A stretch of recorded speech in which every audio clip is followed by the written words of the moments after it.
So yeah, I get where people are saying if this is not a traditional Zelda game, but those people really need to admit that this is a Zelda game. It just looks a little bit different than what they're used to. It's not a completely changed formula, it's taken on a different form.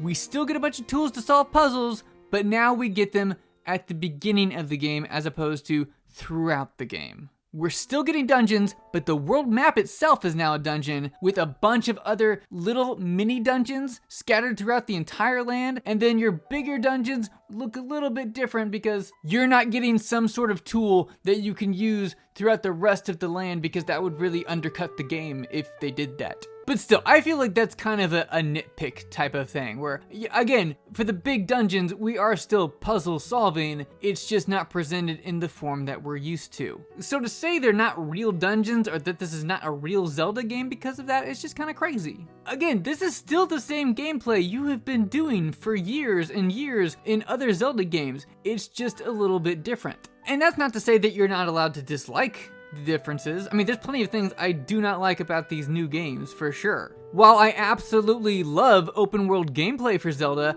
I think doing it with the story is absolutely stupid. I typically love to 100% Zelda games, but they introduced way too many Korok seeds. Like, there's a ridiculous amount of Korok seeds. I'm not doing that, no. But again, the Collect-a-thon is not something new, it's just been changed. You go back to Twilight Princess, you're collecting bugs. You go back to Minish Cap, you're collecting those little shards. The only difference here is that they just increased it by a shit ton, and it smells a little funny.